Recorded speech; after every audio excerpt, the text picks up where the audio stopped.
Arka yra gyvenimo būdas. Galerija, menas, šita veikla Arkoje gyvenimo būdas, nes kitaip yra neįmanoma. Pirmas įspūdis, įžengus į Arkos erdves, buvo toksai pakankamai liūdnas, nes galerija tuo metu buvo tuščia, nevyko parodos, jau reikalavo tikrai remonto. Jeigu žiūrint į grindis, tai tos grindys buvo tos pačios, tik tai parketas buvo užleistas, jisai buvo labai juodas ir beveik nesimatė ir reikalavo jau valymo ir tvarkymo. Ir Arka reikalavo tuo metu remontų. Tiesiog reikėjo remontuoti, nes visos sienos buvo viskas. Ta prasme, eksponuoti kūrinių nebuvo galima, nes buvo labai užleista viskas po daugelio parodų, neatnaujinta, netvarkyta. Ir mes kaip subūrėm komandą, tai mes patys dažėm sienas. Tuo metu nebuvo jokių lėšų, nebuvo galima samdyti jokių statybininkų, kurie atliktų remontą. Tai net svajoti apie tai nebuvo galima, laikai buvo nelengvi, tai buvo 1994 metai, tai reikia suprasti, kad tai yra Lietuvos nepriklausomybės atkūrimo pradžia. Galbūt pirmiausias tikslas buvo, tai žiūrint tikrai tokias didžiulės erdves ir galvojant apie galerijos programą, tai suburti komandą, profesionalią komandą, su kuria galėtume toliau jau galvoti apie parodų programą. Nes ši galerija tikrai pritaikyta, tai didžiausia Lietuvos dailininkų sąjungos galerija, kuri pritaikyta rengti didžiausiam parodom, nes tai turinti didžiausią plotą. Ir taip pat įsivaizdavau Arką, kad tai turėtų būti tikrai geriausių mūsų lietuvių menininkų darbai. Jeigu ėjo kalba apie tapybą, tai tapytų tikrai buvo daug gerų. Nepriklausomybės pradžia mes galėjom tuos atverti visus menininkų dirbtuvės archyvus, nes ten lobiai.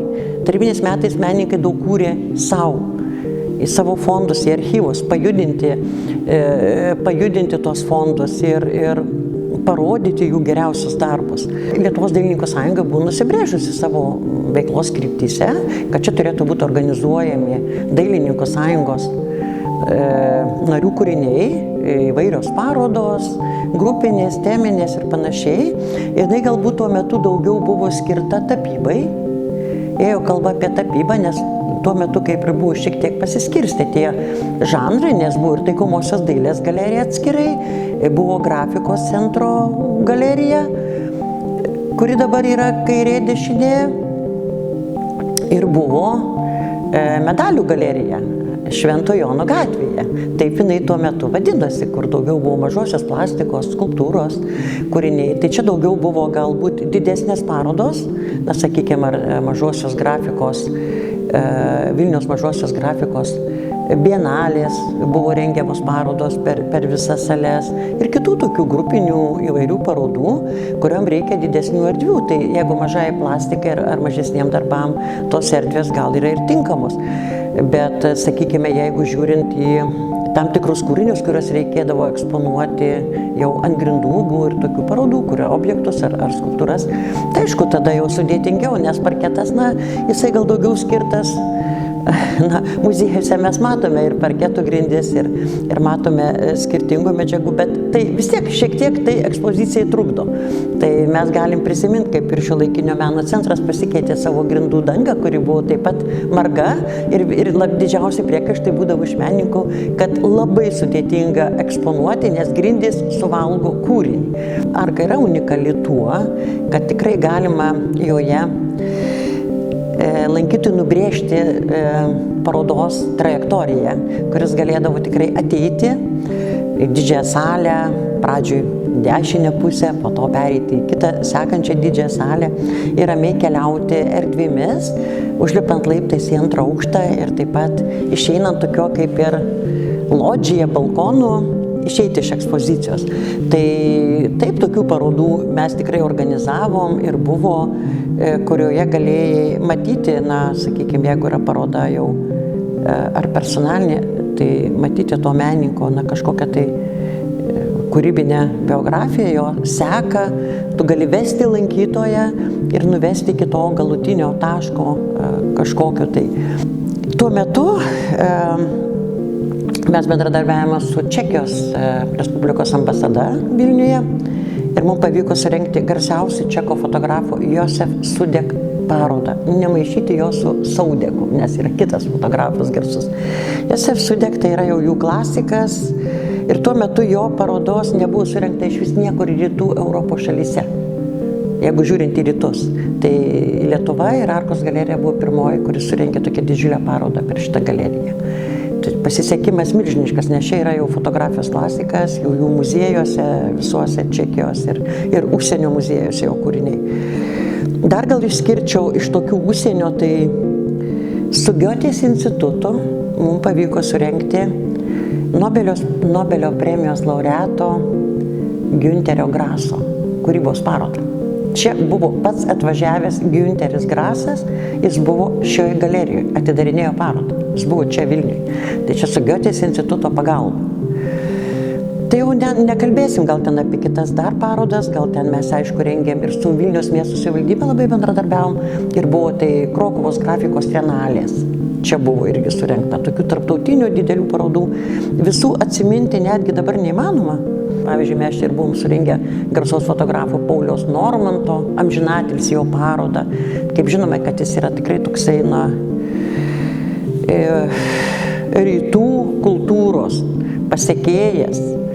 Jis čia buvo surengęs tarptautinį Tibeto nepriklausomybės klausimų tokią konferenciją. Dabar bijau įvardinti tiksliai, kaip vadinosi, ir čia kaip kartu ir jo paroda buvo, ir čia buvo atvykę visi tie žmonės, delegacijos. Ir šiaip šito Arkoje lankėsi labai daug tuometinių užsienio ambasadorių, nes tai buvo tokia vieta, kai mūsų kuratorė buvo daktarė Ieva Kuiznienė, jauna, energinga, turinti tikrai daug idėjų. Ir mes labai bendravom su užsienio ambasadomis Lietuvoje, su užsienio kultūros institutais Lietuvoje. Ir tuo metu mums pavyko turbūt surengti daug įdomių parodų. Čia mums pavyko padaryti šiuolaikinio meno parodą. Tuo metu. Čia buvo tikrai vau. Čia šitoje salėje dar stovėjo Donato Jankausko Duonio didžiulė skulptūra, jau dabar net neatsiminsiu. Ir jeigu nesumaišysiu, buvo Dainiaus Liškevičiaus toks motocikliukas Velniukas, kuris visą laiką plerpe įjungtas, toks non-stop, su garsu, ir čia daugiau buvo menininkų. Atėjęs Dailininkų sąjungos pirmininkas, jau dabar tuo metu amžinatilsį Vaclovas Krutinis, sako, o kas čia per velniai Arkos galerijoje ir ant kilimo Stomienė Diana, kad tokių parodų daugiau Arkos galerijų nebūtų, jeigu nenorit išlėkti iš darbo. Suprantat? Ir viskas. Ir ką tu gali padaryti, nes kažkam nepatiko, juk nariai svarbus, nariai yra patys svarbiausi. Mes neturėjome tiek laisvės, galbūt daugam sunku dabar yra suprasti, kad mes galėdavom labai spręsti, kokias mes labai norime daryti parodas.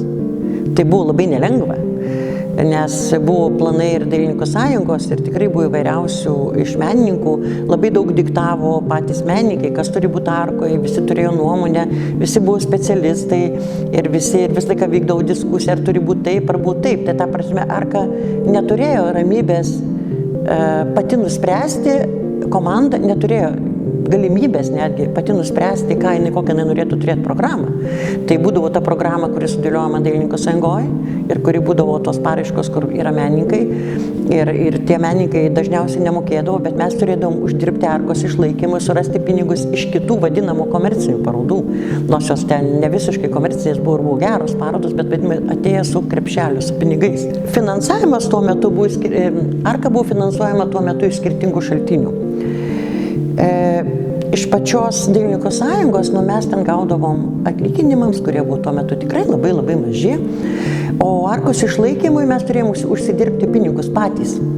Tikrai buvo tokie gūdūs sunkus laikai ir mūsų tikslas buvo, ir mums buvo iškeltas uždavinys, kad parodos, kurios rengiamas Arkos galerijoje, ne tam tikros, kurios suderintos, kur, sakykime, už kurias mes neimdavom tų, pinigų, bet buvo toks tikslas iškeltas, kad mes turėjom turėti gerą turinį ir didelius pinigus.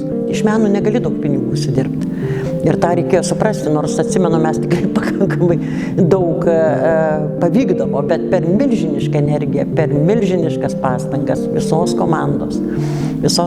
Tikrai turėjom tuo metu ypatingą komandą, didžiausių entuziastų ir dar noriu pasakyti, iš kur dar mūsų lėšos būdavo. Mes darydavom vakarais renginius. Čia būdavo priėmimai, pobūviai, ambasados nuomodavos. Čia būdavo vakarais antras gyvenimas, vakarinis, kai mes bandydavom uždirbti pinigus, kad turėtume veiklai. Mes sugalvojom kažkur, surengti tokį renginį, gal kokiam 100 žmonių, pradėjom organizuoti ir tada, o tai ką daryti su maistu, o kaip meniu, tai tada visi įsiskirstėm ir nusprendėm, kas ką turi padaryti. Pavyzdžiui, Ieva Kuiznienė kepė didžiulį katilą žuvies. Joana Trimonienė, jinai, dabar galvoju, ką jinai darė, va dabar neatsimenu kokį patiekalą, bet gal kažką mėsiško. Irutė buvo pas mus tokia, irgi dirbo, Irena Petniūnas. Tai jinai darė didžiulius katilus mišrainės, lietuviškos. Aš dariau silkę, man teko sunkiausias darbas. Čia norėjo pusę Vilniaus pakliūti. Mes labai įsigandom, išaugo skaičius iki 200 žmonių. Nežinau, dabar pagalvoju, sunku suprasti, kad taip galima ryžtis ir kaip mes ten dabar kartais pakalbam, Dieve, o kaip mes taip galėjom visos.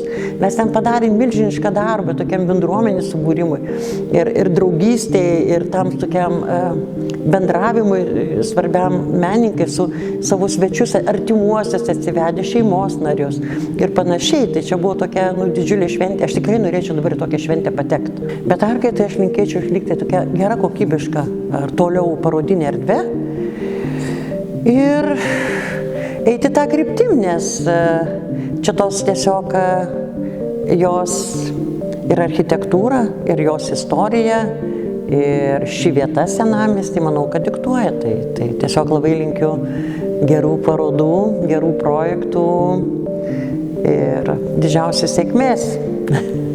Ši galerija buvo tikrai tuo metu mano meilė. Aš čia atidaviau labai daug energijos, daug šilumos, tiek menininkam, tiek lankytojams. Visiems man jinai buvo tikrai mano, sakykime, biografijoje labai svarbi.